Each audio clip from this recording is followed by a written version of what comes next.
বিহার জয়ের পরই মহিলাদের 10,000 টাকার প্রকল্প বন্ধ। ভোটের আগে 10,000 টাকা, কিন্তু ভোটের পর সব বন্ধ। মহিলাদের প্রকল্পে বিতর্ক চরমে। বিহারে ভোটের মাস্টার স্ট্রোক। ভোট শেষ হতেই তালা পড়ল প্রকল্পে। মহিলাদের ব্যাংক অ্যাকাউন্টে 10,000 টাকার প্রকল্প বন্ধ হয়ে গেল আবেদন পোর্টাল। ভোটের আগে বিতরণ আর ভোটের পর বন্ধ।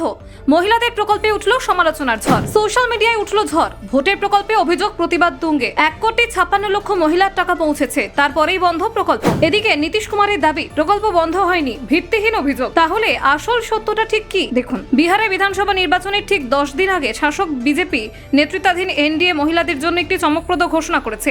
ঘোষণার সময় বলা হয়েছিল প্রত্যেক মহিলার ব্যাংক অ্যাকাউন্টে 10,000 টাকা করে দেওয়া হবে। এই প্রকল্পের নাম রাখা হয়েছিল মুখ্যমন্ত্রী মহিলা রোজগার যোজনা। ভোট ঘোষণার পরেও টাকা দেওয়ার প্রক্রিয়া চালু ছিল এবং মহিলারা ধারাবাহিকভাবে অনুদান পাচ্ছিলেন। বিরোধীরা তৎক্ষণাৎ এই পদক্ষেপকে সমালোচনা শুরু করেন। তাদের দাবি ছিল প্রকল্পটি মূলত ভোট জেতার উদ্দেশ্যে চালু করা হয়েছিল এবং নির্বাচনের পরেই বন্ধ হয়ে যাবে। তবে নির্বাচন কমিশন কোনো ব্যবস্থা না নেওয়ায় প্রকল্প চলতে থাকে।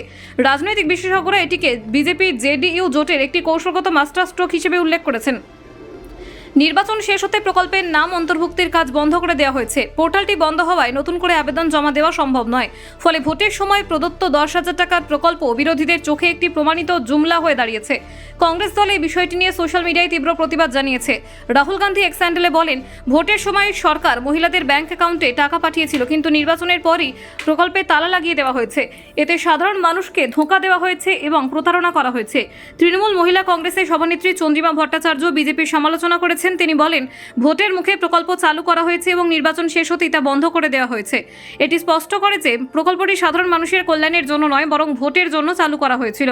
সিপিআইএমএল লিবারেশনের সাধারণ সম্পাদক দীপঙ্কর ভট্টাচার্য বলেন, ভোটের আগে 10,000, ভোটের পরে বুলডোজার। এভাবেই বিহারের বর্তমান পরিস্থিতি দেখাচ্ছে প্রকল্পের রাজনৈতিক উদ্দেশ্য। নির্বাচনের পর মহিলাদের রোজগার, আবাস সহ অন্যান্য ইস্যুতে অনিয়ম ও অবহেলা দেখা দিয়েছে বলে তিনি অভিযোগ করেছেন। এখনো পর্যন্ত বিহার সরকারের উদ্যোগে 1,56,00,000 মহিলার ব্যাংক অ্যাকাউন্টে 10,000 টাকা করে অনুদান পৌঁছে গেছে। এর পাশাপাশি আরও 19 লক্ষ আবেদন জমা পড়েছে। তবে 31 ডিসেম্বর আবেদন জমার পোর্টাল বন্ধ করে দেওয়া হয়, যা বিরোধীদের সমালোচনার মুখে পড়েছে। বিরোধীদের অভিযোগের জবাবে নীতিশ কুমারের সমবায় মন্ত্রী প্রমোদ কুমার বলেছেন, প্রকল্পটি বন্ধ করা হয়নি। তিনি জানান, বিরোধীদের অভিযোগ ভিত্তিহীন। প্রকল্পটি মহিলাদের ক্ষমতায়নের জন্য চালু করা হয়েছে এবং ভোটের সঙ্গে এর কোনো সম্পর্ক নেই। মন্ত্রী প্রমোদ কুমার আরও বলেন, সব সরকারি পোর্টালেই একটি নির্দিষ্ট সময়সীমা থাকে, যেমন প্রধানমন্ত্রী আবাস যোজনা এবং অন্যান্য প্রকল্পের ক্ষেত্রে আবেদনপত্র নেওয়ার জন্য সীমিত সময় নির্ধারিত থাকে। এভাবে পোর্টাল বন্ধ করার স্বাভাবিক প্রক্রিয়ার অংশ। রাজনৈতিক বিশ্লেষকরা মনে করছেন, মুখ্যমন্ত্রী মহিলা রোজগার যোজনা প্রকল্প ভোটের আগে সরকারকে সুবিধা দিয়েছিল।